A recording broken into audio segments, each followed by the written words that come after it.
Good evening, ladies and gentlemen, and welcome once again to Gresham College.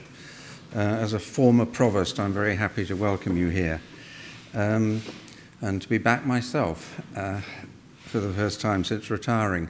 I do, however, have one very sad piece of news to give you, and that is the death this morning of Professor Christopher Hogwood, who retired only in the summer as Gresham Professor of Music. And we heard that very sad news. We knew, of course, that he'd been ill, but not quite how seriously. And we're very sorry to have to give you that news. Can I turn to a happier occasion? That is the launch of the 4th edition of the Cambridge Economic History of Modern Britain. It's now 40-odd years since, with Deirdre McCloskey, I began work on the first edition of what was then called the Economic History of Modern Britain. Later, in its next editions, became the Cambridge Economic History of Modern Britain.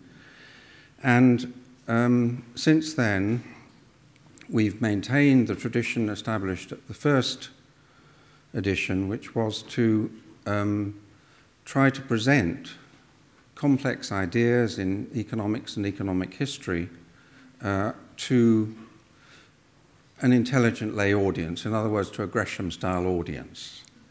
And we've maintained that objective throughout the 4 editions. Each of them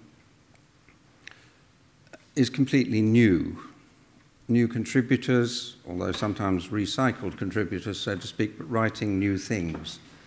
And in many cases, and that's true of this edition as well, new, younger contributors from what is, I think, now in Britain and in other parts of the world, a rather flourishing branch of history and economics. We've always straddled the two. But it's a particular pleasure to welcome this evening to the present president of the Economic History Society, which has sponsored this activity, and a past president, Sir Tony, that's Sir Rick Traynor, and a past president, Sir Tony Wrigley. And also, I have to say, with great pleasure, welcome the Right Honourable Liam Byrne, MP, the Shadow Minister, hope to be Minister of Universities. So a very distinguished audience, and there are others I could mention, for what will be 3 presentations. Firstly, an introduction from Sir Andrew Dilnot. Then I'm going to go straight into a presentation from Lee Shaw-Taylor of the University of Cambridge on one of the chapters of the book concerned with a very large new project which is producing results for the first time on the occupational structure of England and Wales, and then Professor Nick Crafts of the University of Warwick, who will talk about the more modern period. But let me first welcome and introduce Andrew Dilnot,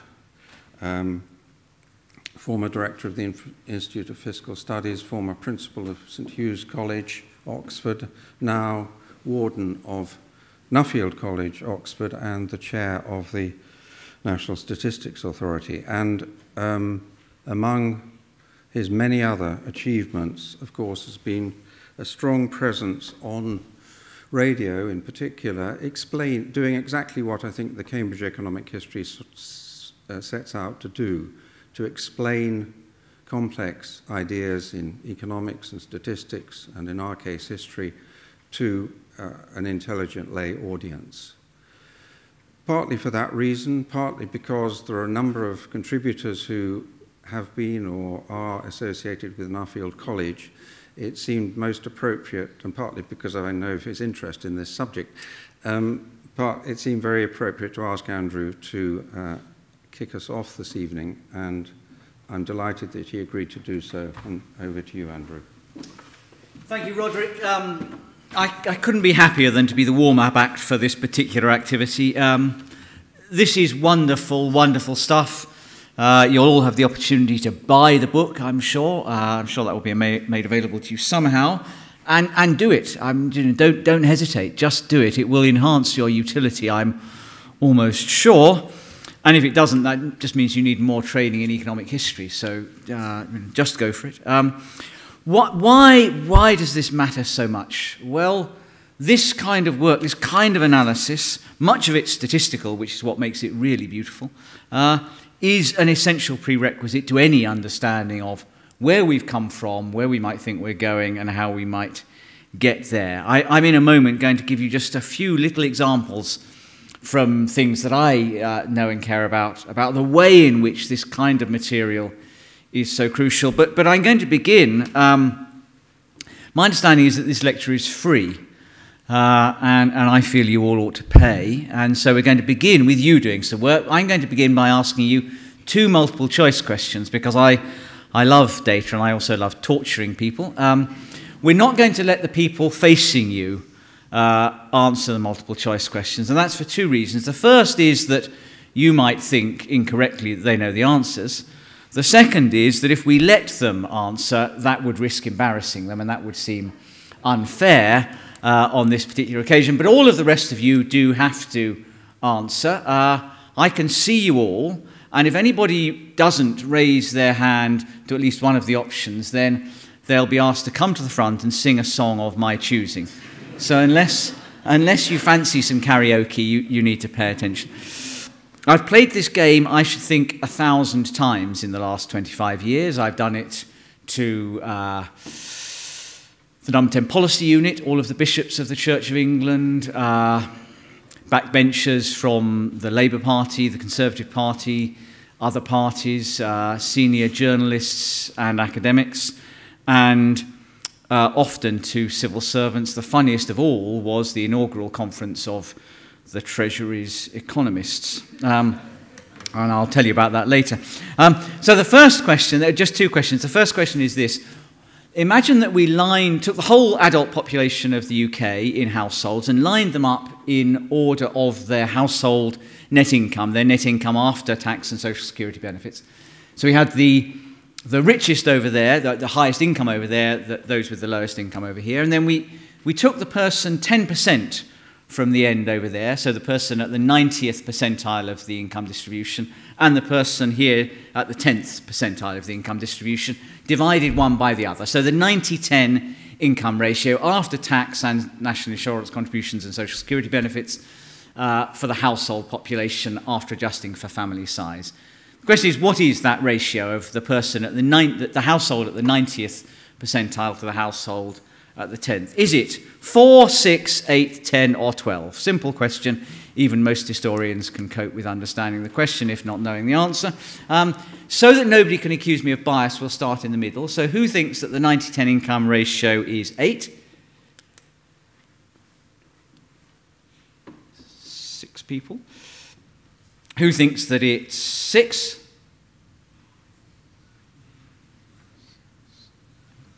8 people. Who thinks that it's 10?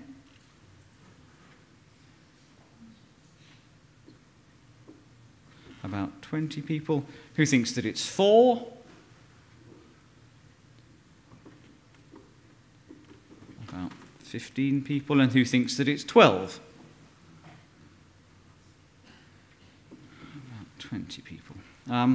So I think roughly 15 thought the answer was 4, 8 thought 6, 6 thought 8, 20 thought 10, and 20 thought 12. And I'll tell you the answer later. And then the second question, a very different kind of question.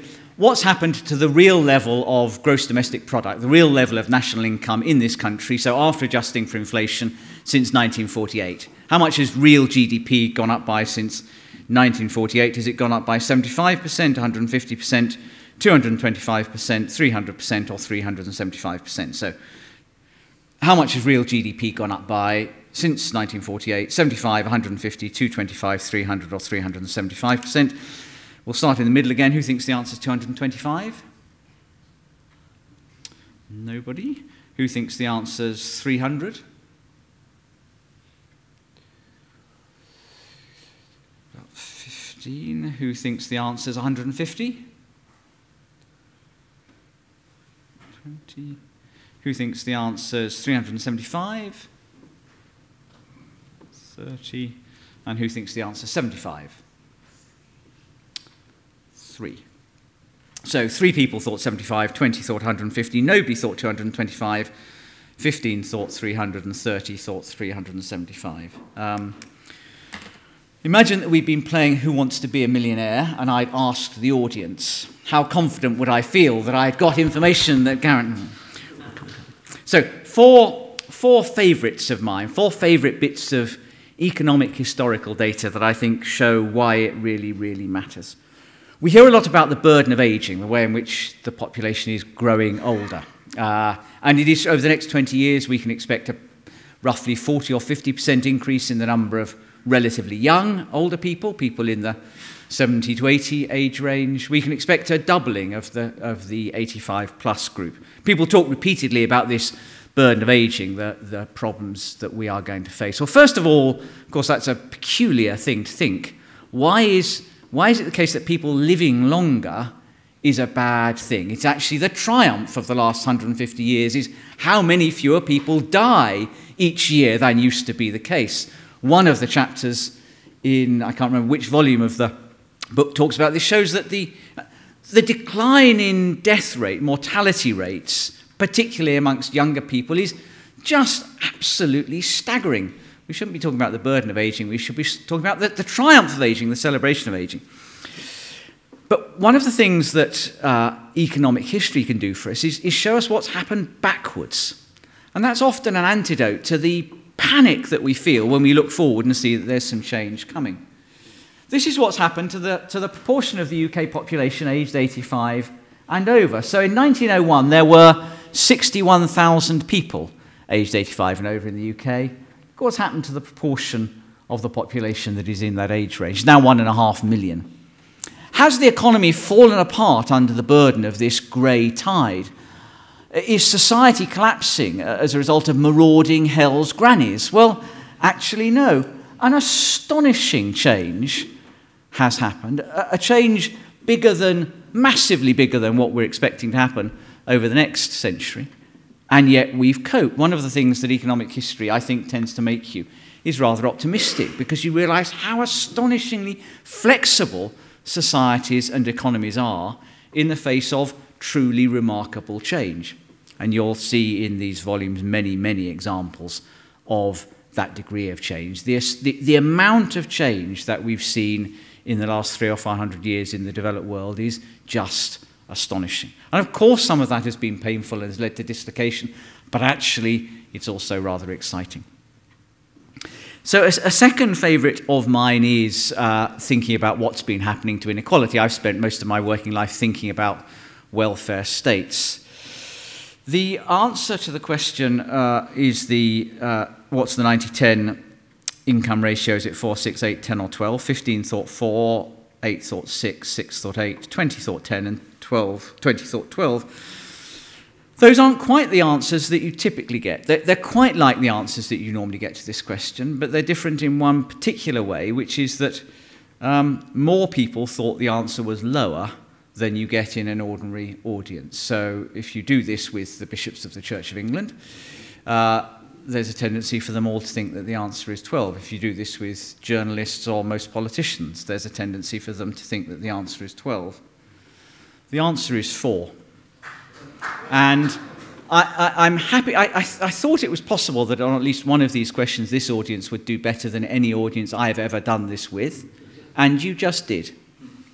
You've done better than groups of academic medical statisticians, better than groups of academic social scientists across the board. As a result of being economic historians and having thought about this and confronted reality, you were able to, well, some of you, actually most of you were rubbish.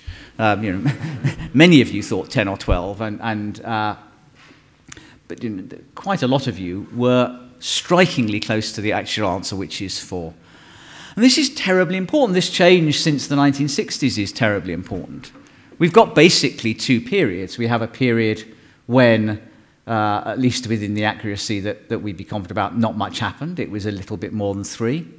Then during the 1980s, we saw a significant increase, and since then it's been roughly 4. That kind of information allows us to analyse what's happened over that period in a way that simply waving our hands at it wouldn't. It's really, really important to understand these kinds of things, and it's striking that this group did much better at the answer to that than others. Now, the second question was about GDP. What's happened to the real level of GDP? 3 thought 75, 20 thought 150, nobody thought 225, 15 thought 300, 30 thought 375. Slightly unfair, because even 375 is a very, very slight underestimate, because it's a bit more than 400%. Real GDP has quintupled since 1948. It's gone up by a multiple of 5. Again, this audience did strikingly better than almost any other audience I've ever tried this question on, including the inaugural conference of all of the Treasury's economists, quite a few of whom thought the answer was 50 or 100%. If the answer were 50 or 100%, then we really would have had an economic problem in the post-war period. This kind of data is absolutely invaluable in thinking about the way in which our society is developing. I mean, this is an unbelievable increase in material well-being. Now, of course, this is real GDP. This isn't GDP per capita, and GDP per capita has grown a little bit less quickly than this. But still, the essential pattern is there. It's worked. I mean, of course, there has been a little local difficulty recently. This data is not quite up to date, and the most up-to-date data shows that GDP is now higher in real terms than it ever has been.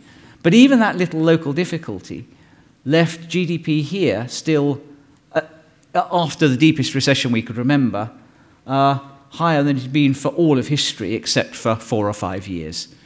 The development of material well-being, which is a large part of the story of economic history over the last 300 or 400 years, is not well understood and desperately needs to be understood if we are to understand the way in which our society and the economy has changed. Not least because with that change in material well-being comes different ways of allocating those resources. So here's another favourite of mine. This shows real levels of spending on 3 commodities in the UK. Food, going back to 1964, food, which started at about £12 billion a year and ended the period at about 18 billion. Actually, this is quarterly, I think. Look at recreation and culture. In 1964, we spent significantly less than a quarter of what we spent on food on recreation and culture.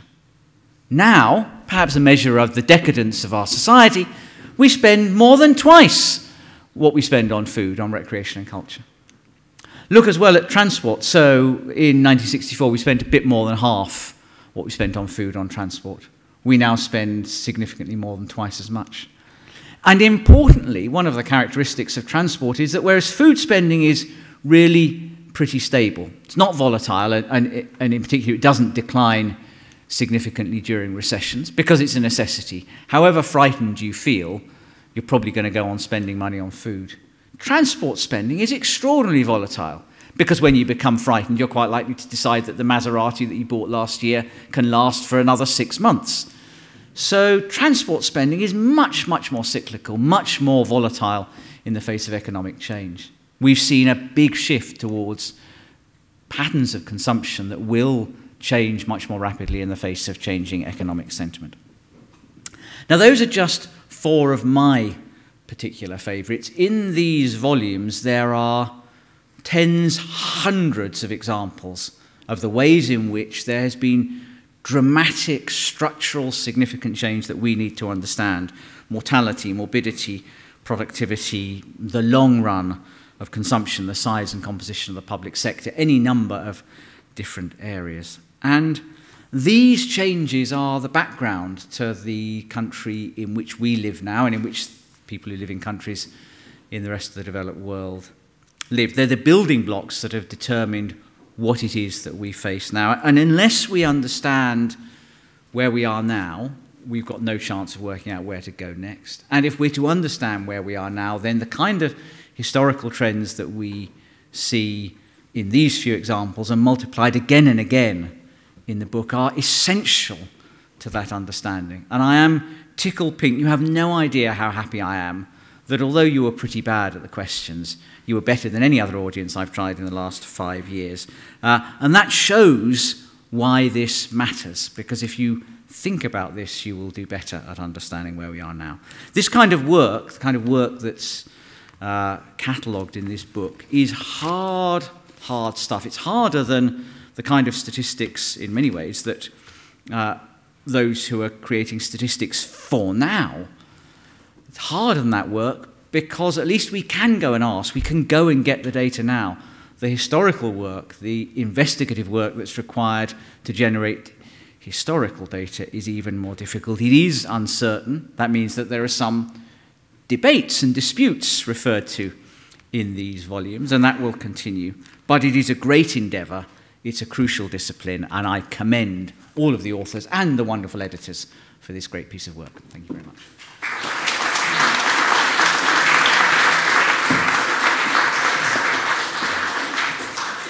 Thank you, Andrew, for a splendid beginning. I'm now going to ask somebody to talk about the really long run of British economic history. Lee Shaw-Taylor, director of the Cambridge Group for the History of Population and Social Structure, who has contributed with his co-author Tony Wrigley, Sir Tony Wrigley, a chapter in the first volume. He's going to tell us about it. Well, Tony Wrigley and I were invited to write a chapter on occupational structure and population change during the British Industrial Revolution for the book, and I'm very grateful to Roderick and Jane for inviting us to write that chapter, and to Roderick for being invited to speak today.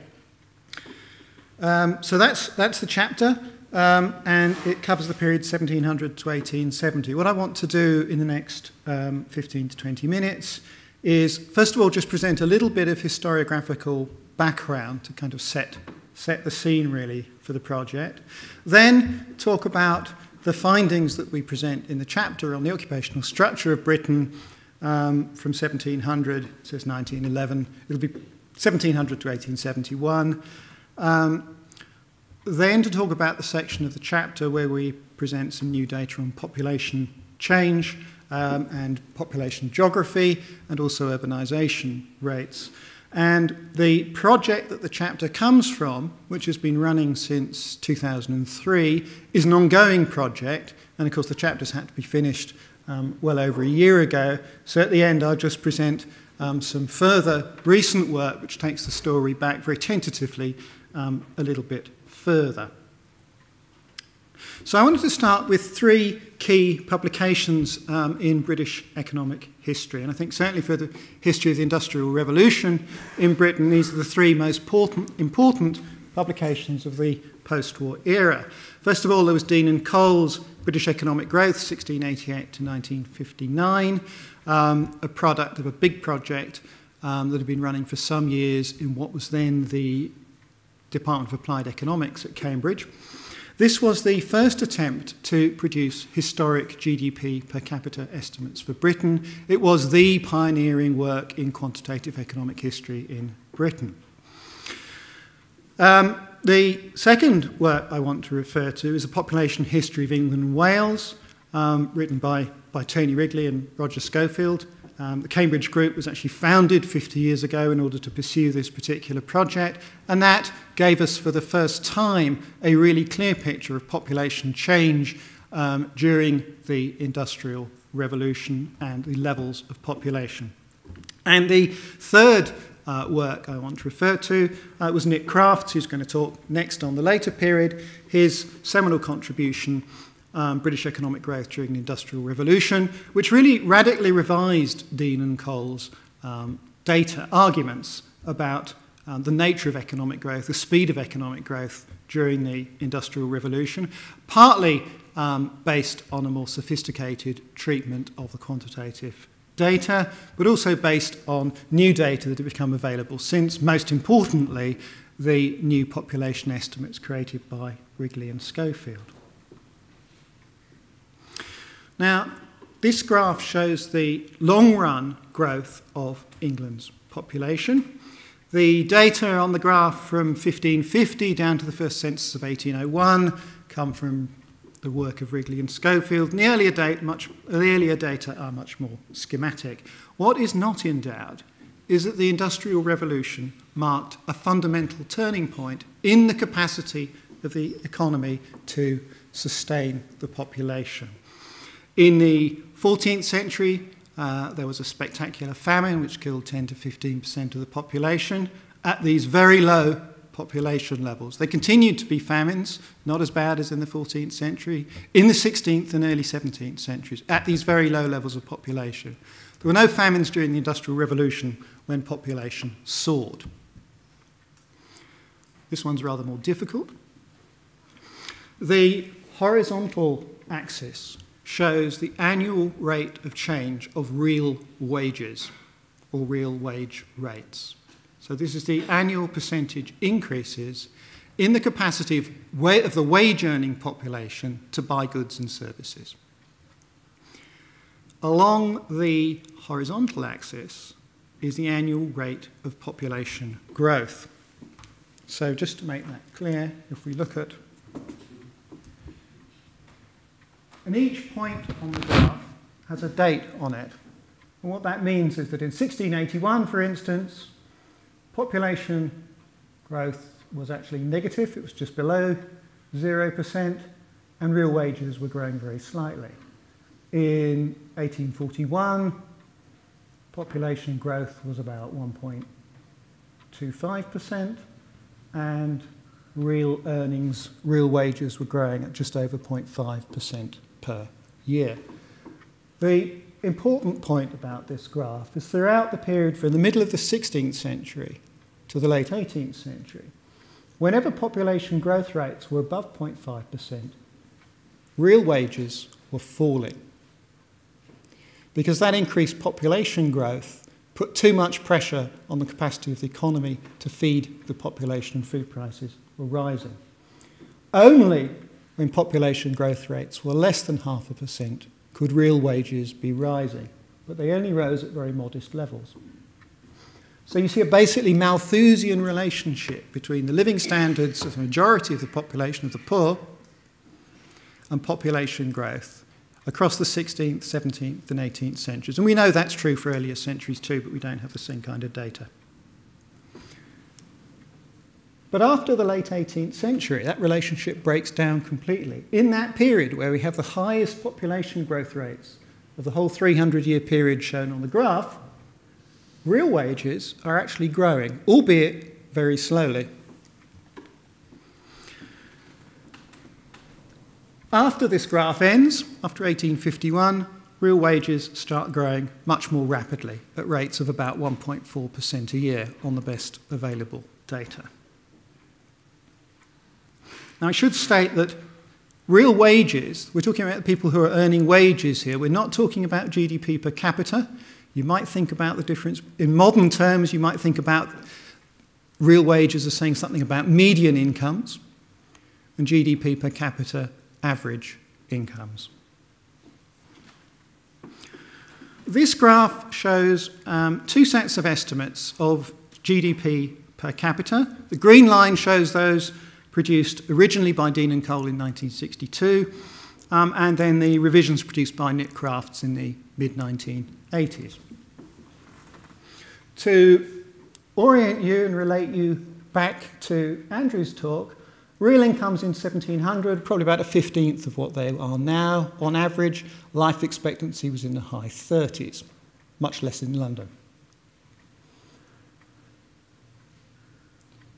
Dean and Cole had seen a really quite rapid increase in GDP per capita during the classic Industrial Revolution period itself, between 1760 and 1830.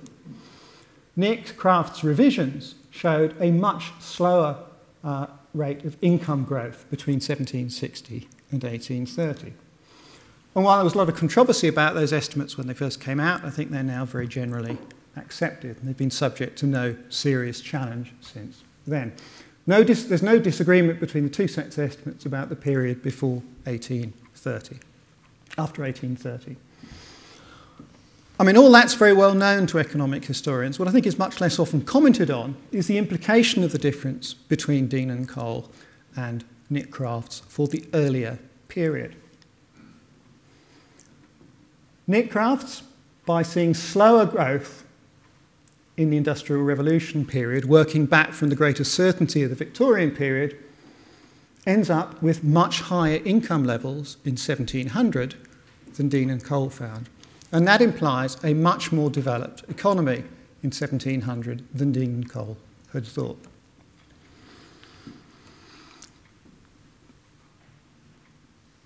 And that raises major questions about the level and rate of economic development in the centuries before the Industrial Revolution, and how that relates to what took place during the Industrial Revolution. Which is why 15 years or so ago, Tony Wrigley and I decided that we thought there was enough source material, evidence out there, if we could get the funding to go and locate it, to try and reconstruct the occupational structure of the economy over the very long run.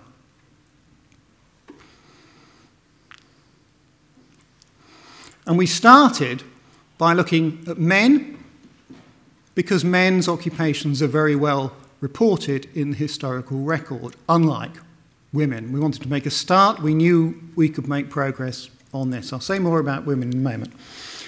And 15 years on, this is what we found, and this is what's reported in the chapter. As early as 1700, only half the adult male population was working in agriculture. Dean and Cole had put that figure at between 60 and 80%. The secondary sector was about 37% of adult males. And that's about twice the figure that Nick Crafts had cited, drawing on earlier work. So Nick revised upwards our understanding of the level of economic development in 1700. This revises it upward rather further. Now, this is men only. And of course, women then, as now, made up a large share of the workforce. Their occupations are differently distributed between sectors. And if you really want to know what's going on, you do need to know something about female occupational structure. But this is very, very difficult to get at, because women are normally recorded in the sources that are available by their marital status, whether they're married, widowed, or single, spinsters, but not by their occupations. So I should say something about the data.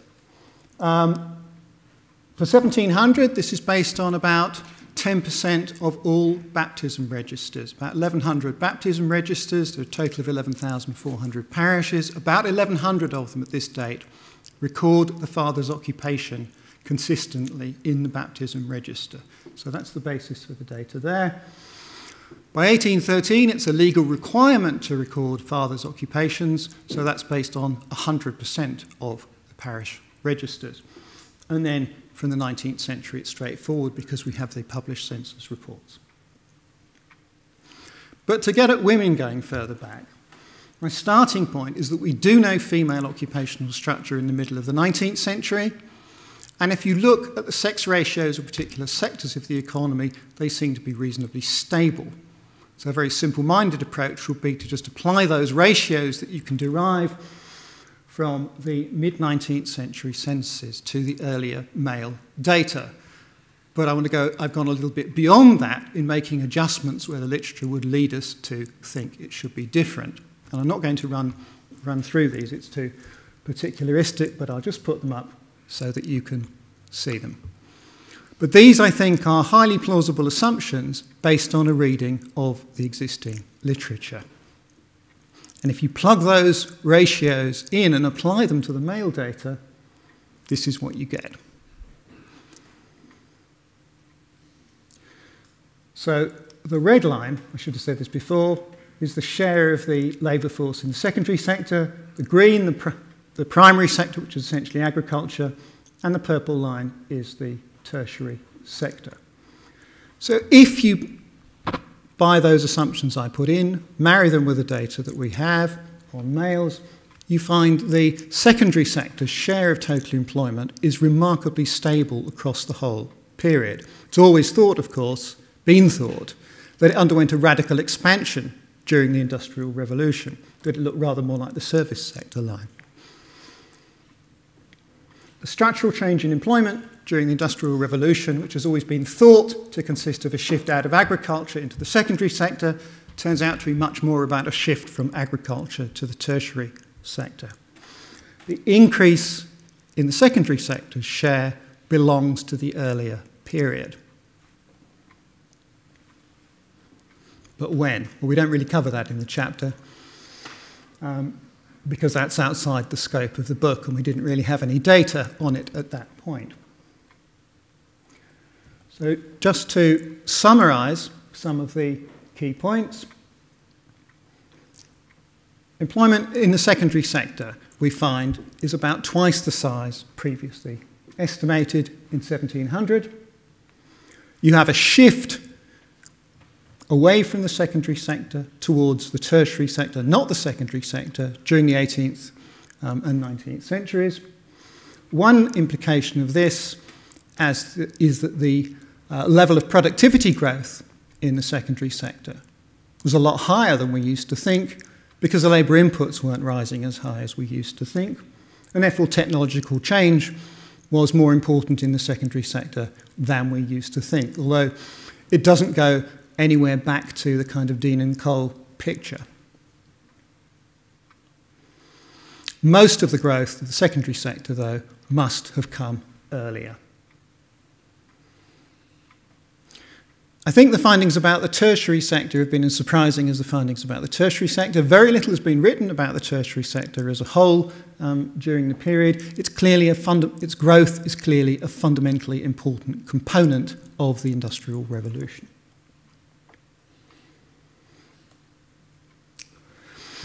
The second part of the chapter looks at population geography. And for this analysis, which was undertaken by Tony, we had data available for each of the counties of England, and he grouped them together in these four categories. So the London group is Middlesex, Surrey and Kent. The industrial group is obviously a group of industrial counties. Then there were counties that were mainly agricultural, and then the rest of England. And what you can see is that London starts to loom larger in the national population over the 17th and over the 17th century, and then surges forward again in the 19th century. The industrial group is a very small change in the 17th century, but it doubles its relative share between 1750 and 1871. But if you look at the actual rates of increase within those groups, you can see the early growth of London and the very rapid growth of London later on. You can see, but when you look at the industrial group, you can now see that even in the 17th century, the industrial group is growing noticeably faster than the agricultural group, which provides a clue about earlier development that I'll move on to in a minute. If you look at the final column, you can see the percentage increases over the whole period. You can see the London group grows fivefold, the industrial group sevenfold, the agricultural group only by 50%. There is a very major change in population geography, predominantly during the 18th and 19th centuries, which is a basic economic, spatial restructuring of the economy that takes place.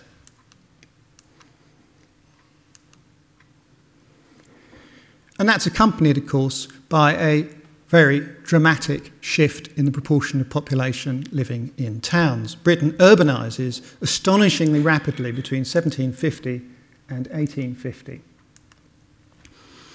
In 1750, 3/4 of the population is rural, but by the late 19th century, 75 or 80% of the population is living in towns and cities.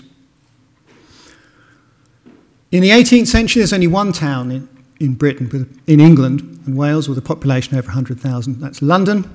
By the end of the 19th century, there are 37 towns over 100,000 in England, 34 in 1871. But note that urbanisation is well underway before 1700.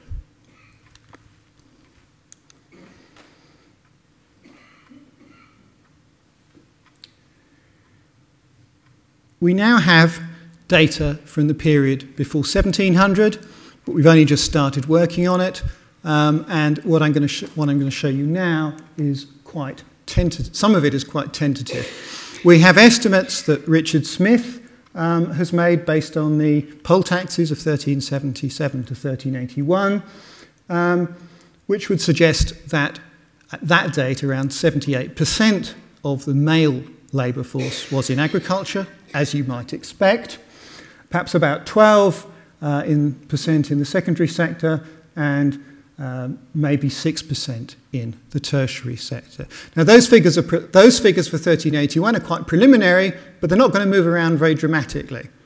The data I want to show you for the 16th century are much more tentative, but they do look at least plausible. These are data generously supplied to me by Steve Gunn from coroner's inquest. It was a legal requirement to have a coroner's inquest when anybody died from anything other than natural causes. And the data shown on here, it's about 300 observations in the 1550s and 1560s, and 300 observations around 1600 of adult males who met accidental deaths and their occupations. Now, some occupations are more dangerous than others, but of course at this point in time, both the maritime sector and mining were very small sectors of the economy.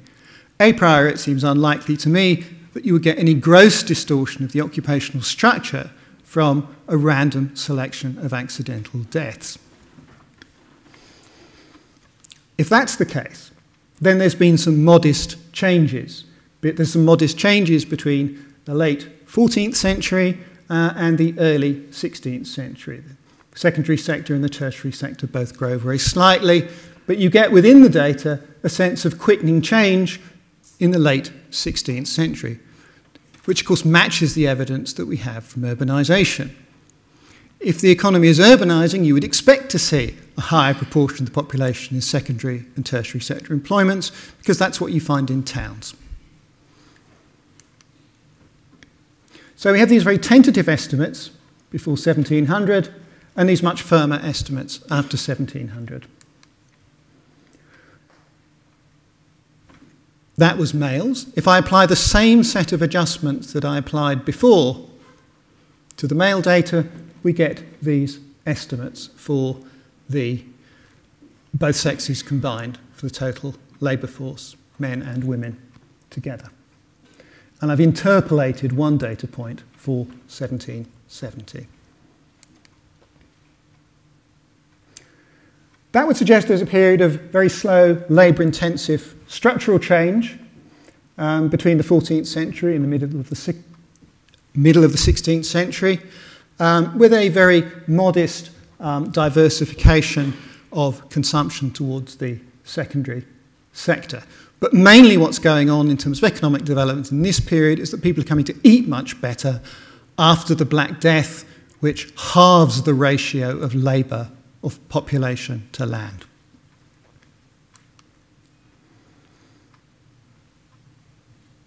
But between 1550 and around 1770, when the mechanisation of the textile industry really gets underway, you see further labour-intensive industrialisation. What I mean by that is there's no spectacular new technology in this period. What you're seeing is high productivity agriculture, or increases in labour productivity in agriculture, releasing labour to work in traditional craft occupations using mostly traditional technologies. This is labour-intensive industrialisation, not an industrial revolution. By the time you get to the Industrial Revolution, when you get rapid technological change, the share of the workforce in industry does not need to rise because new technology is increasing output per head so rapidly.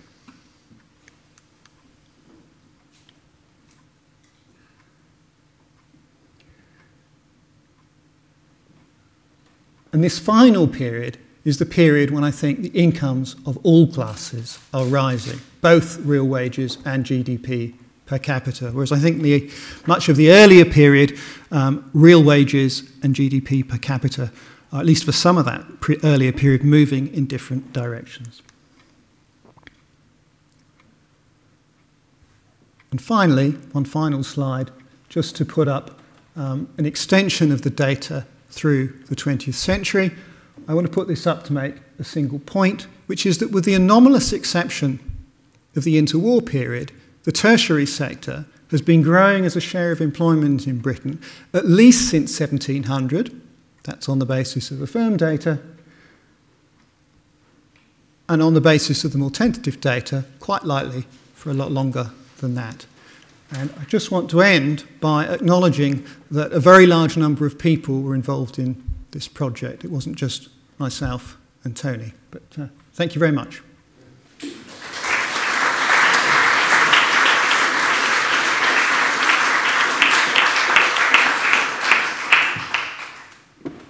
Thank you very much, Lee. And I think you can, if you've absorbed even a little bit of those statistics, you can see what an enormous difference this project is going to make, I think, to our understanding of economic history of Britain. So we're delighted that it will be first published in this book. Let us turn then to the post-1870 period, the second volume of the Cambridge Economic History. You've already heard about the contributions, and very, very, very important contributions to economic history made by Nick Crafts in the Industrial Revolution period, but he's made equally important contributions to the period since 1870, and he's going to talk to us about that period today. Nick Crafts from the University of Warwick. It was a great pleasure to be asked to represent Volume 2, but also to write a chapter for Volume 2. I'm one of a dwindling band of authors who has had a chapter in each of the 4 editions that Roderick has laboured through. For all sorts of reasons, I doubt that I'm going to feature again. Anyway, that led me to reflect, just before I get into the body of what I've got to say, that the work I'm going to report on here, the chapter I've written, could not have been written in the 1970s when we wrote the first volume. Now, one reason for that is obvious. The coverage here is from 1870 to 2007, and it's fair to say you can't write history in advance, or at least I don't think you can. So that's the obvious reason, but there are 2 other reasons. Second is that even for the period before the 1970s, we now have much better data available than we did before, in particular on comparative economic performance. And I think the key to this chapter is to think not just about economic growth in Britain, but economic growth in Britain compared with our obvious peer group, our rivals, if you like, other European countries, the United States, and so on. And in particular, in order to do that and to understand what's happening, you need actually to be able to look at comparative levels of real GDP per person or per worker at key benchmark points in the past. We can do that now relatively well. We couldn't do that at all in the 1970s. And we owe, in writing this chapter, a great debt to people like Angus Maddison, a famous British economic historian who died a few years ago, who essentially facilitated a lot of this. The other thing that we couldn't have done in the 1970s was draw on various aspects of modern economics, which I've used to write this chapter. In particular, growth economics, and economics which I suppose comes from the endogenous growth tradition. That's especially for Liam in the front row.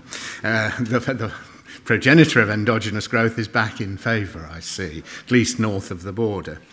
Anyway, I've drawn on those sorts of ideas, and one in particular which I want to feature this evening, although to do so will sort of distort the contents of the chapter, but I want to sort of emphasise what I think is more the novelty of the chapter than the sort of repetition of old historiography. That is, I think, that one of the biggest changes in my economic professional lifetime has been that we now place a great more emphasis on the role of competition in generating good productivity performance.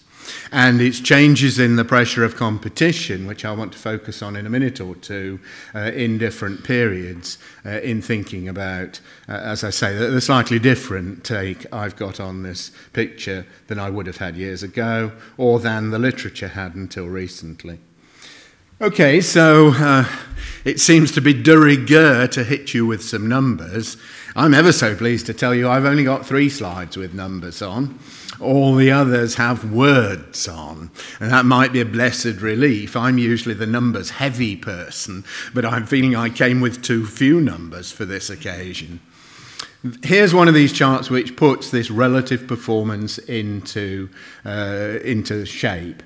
So the way to read the chart is across the rows. In any year, I've taken the UK's level of real GDP per person or per head to be 100. And the comparisons then are read such that, for example, in 2007, the United States, if we're 100, has a level of 124.9, so a lead of about 24.9%. That's how to read it. West Germany, just under 89% of us, so a bit below, and France, about 87%. These actually are updated from the numbers in the book because we've actually had a new issue of the Madison data set, which actually changes the picture slightly for the recent past. What would you get out of looking at that table? Each of the other rows can be read in the same way. Obviously, the UK's actual level is improving over time. Well, on the eve of the First World War, we'd been overtaken by the United States. We certainly hadn't been overtaken by France, but there is an overtaking by the United States, which raises the question, did Victorian Britain or late Victorian or Edwardian Britain fail? In the period through to 1950, the United States pulls further ahead. Some of that is during World War II, but some of it's in the interwar period. That raises the question for the historiography, was there really a successful regeneration of the economy between the wars, as some have claimed? In 1950, we were still well ahead of France and West Germany. Between 1950 and the mid-1960s, and then on through the 1970s, we see ourselves falling behind, being overtaken by France and Germany. And I think one would say those numbers are prima facie evidence of some failure. One would want to consider what the nature of that failure might have been. And then over the period from somewhere in the 80s through till the eve of the recent crisis, then we see the UK pulling it back a bit. And we probably see by 2007 that we've actually done rather better than France and West Germany in that period. Just a parenthesis, I did take the numbers out for the West German lender. It really is West Germany, not all Germany in the recent past. Here are just a few more numbers, which are probably a test of your eyesight, but I just want to give a flavour of the fact that there are a lot of numbers lying behind what I want to say. If you can read the numbers, then the outside column, Y divided by HW, is real GDP per hour worked. So it's a measure of labour productivity and how fast labour productivity grew. We can see in those numbers that labour productivity growth was rather modest in the UK before World War II. It's well below the comparable figures for the United States, which are down at the bottom. Go down the column. The United States is persistently outgrowing us in output per hour worked in that period. From 1950 to 73, it looks like we're doing really well by historical standards, well over 3% productivity growth in the UK, but then we look at Germany and we see that they had over 5%, and we start to think maybe that's not quite so good. You see the importance of doing comparisons. Everyone slows down in the more recent past. We've slowed down less than some of the other people. Okay, so I promised you we'd move away from numbers. Sighs of relief in some parts of the room at least. You can wake up if you were sleeping through the numbers and just enjoy a few controversial claims. So I queued up the idea that late Victorian or Edwardian Britain might have failed. There's a famous article which has the title, Did Victorian Britain Fail?, written by McCloskey. The answer given there and the answer from the new economic history of 40 years ago was no, there was no failure. Or at least that's what it looks like until you delve a little bit closer down. Quite interesting argument made in that literature is that competition in a very open economy tended to preclude failure. It tended to stop firms failing. It made the market work better. And openness in a free trade economy was probably quite an important part of that. Actually, I think that argument, and in the chapter I say, I think that argument's rather overstated. If one looks at examples, particularly which are less involved in international trade, one quite interesting and very large sector to look at, for example, is railways, which were privately operated at that time. And competition and shareholders are both weak in the railway industry. Then I think we do see some efficiency failures, quite definitely, particularly in the late 19th century, where costs are well above feasible costs once you analyse them. The 1930s was, of course, a period of panic on all sorts of fronts, but including in the context of the world economic downturn of the early years of that decade. What we had in the 1930s was what's sometimes called a managed economy strategy. In a way, it seemed really to do rather well. It seemed to do well in the sense that the economy recovered from the Depression much more quickly than we've recovered from the recent problems. We see innovative policies being thrown at the economy, cartelisation, tariffs. We abandon the gold standard, there's dirty floating. It works as a form of damage limitation, but in the sense that GDP stops falling relatively quickly and so on. But when you look at productivity performance, it probably didn't work so well. And when you look at its long-run implications, the thing you should take on board is that there was a major reduction in competition in the context of what we did. And that major reduction in competition took a very long time to reverse. It basically took us to the 1970s or even the early 1980s to reverse what we did in the 1930s. Once you make those changes, the politics of reversing them can be pretty difficult. Okay, so then we go on to the Golden Age. I highlighted over the so-called Golden Age of growth is what economic historians often label this post-war period, 1950 to 73. You could probably infer it yourself if you compared the numbers, but you can do it econometrically. If you delve down into that overtaking phenomenon, where Britain's overtaken by its rivals, I suspect you probably will conclude that if it had been well run, if policy had been well designed, the British economy could probably have grown at about 0.75 of a percentage point faster per year. Oh, you say 0.75%, neither here nor there. It is if you add it up over 25 years. This was my youth. This was people delivering for me an economy which was poorer than it should have been. I say bitterly. Supply-side policy, I think, was pretty badly designed in that period. I don't think it was designed well to incentivise investment and innovation. We've already touched on protectionism and lack of competition. Let me also add in that I think we had serious industrial relations problems which we couldn't solve in that period. We had a poorly designed tax system which was not really conducive to these objectives. And I think it is fair to say that a very high priority was given to obtaining full employment. Trade union cooperation and consent was often seen as important in achieving that. I think that implied there were a lot of no-go areas in policy at that time. And crucially, competition was much weaker than pre-World War I. You probably got the idea. Since I keep flagging up competition, I obviously want to talk about it. Correct. Okay, so let's just move on then. Remind you what the literature tends to say was wrong with the British economy and British industry after World War II.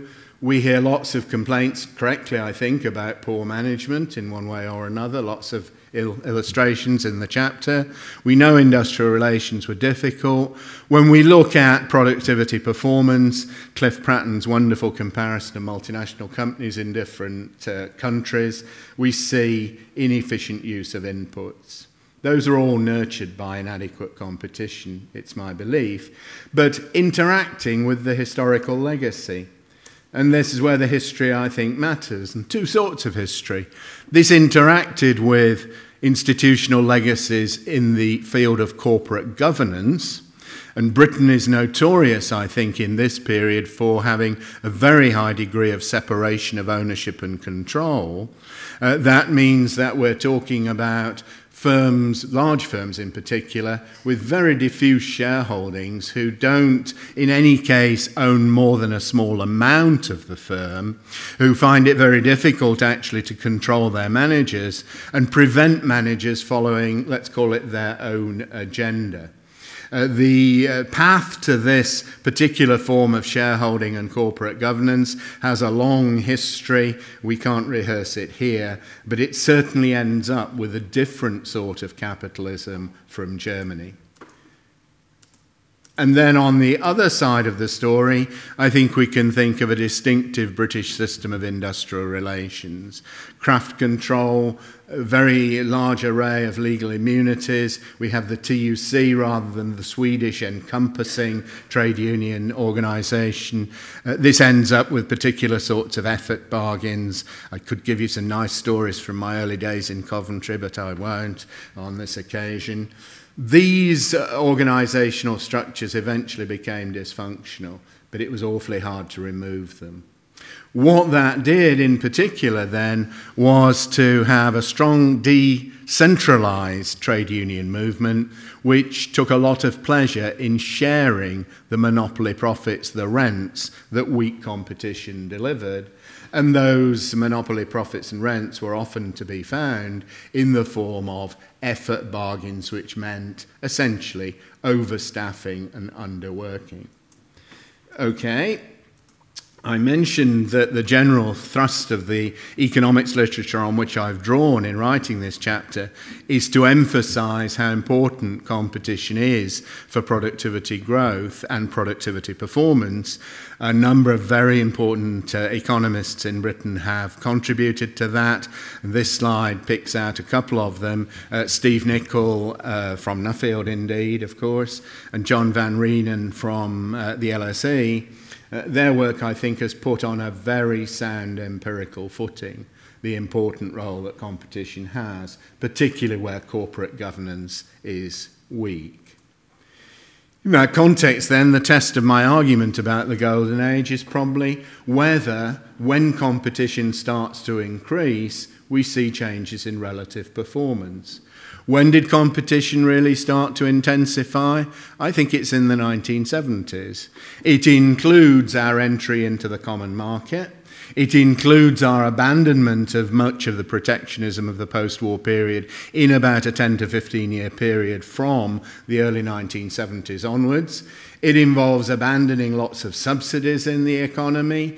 It involves eventually deregulation. It involves some strengthening of competition law. It starts before Thatcher. It continues during Thatcher. And it certainly continues during New Labour, which is essentially following this path and improving some of the responses.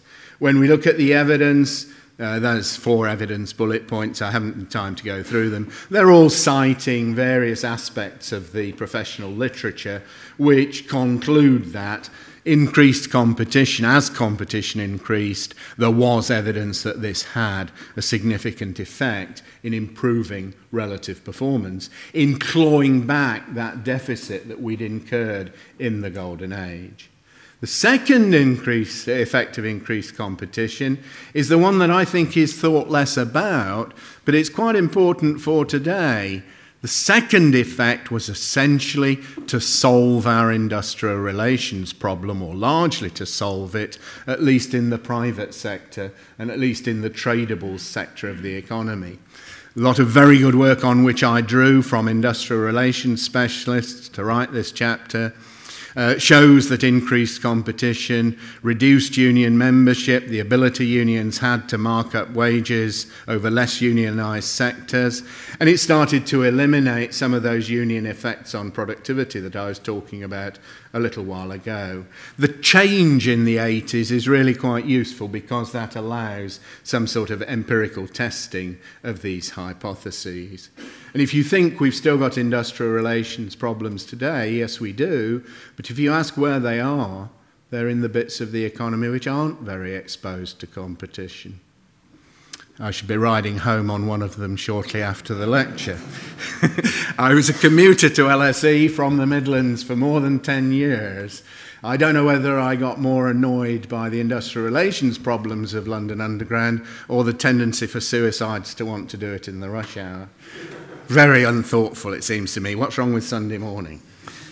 Okay, one last sort of postscript. You saw in the first slide that the UK actually did quite well in the recent past compared with the European peer group. We clawed back quite a bit of the deficit and actually probably were doing a bit better than those two countries. When you look at what we did well in the years from particularly the mid-90s through till the eve of the crisis, one very important thing we did was to take relatively good advantage of new technology, in particular of information and communications technology, ICT. So when we look at the numbers, and I will finish with a numbers slide in a moment, we find the UK does a lot more investment in ICT than France or Germany relative to the labour force. That's quite important in the relative productivity performance. Ask why we were able to invest a relatively large amount in ICT. A bit of it's the structure of the economy, what sorts of things we do. So we've got a large financial sector, for example. But quite a lot of it is that ICT pays off when you can reorganise your business at relatively low cost. You don't want massive taxes on the adjustment of your labour force coming from ill-thought-out employment protection schemes or something of the sort. The light regulation of the labour market, which was in evidence by the 1990s, that's where I think it pays off.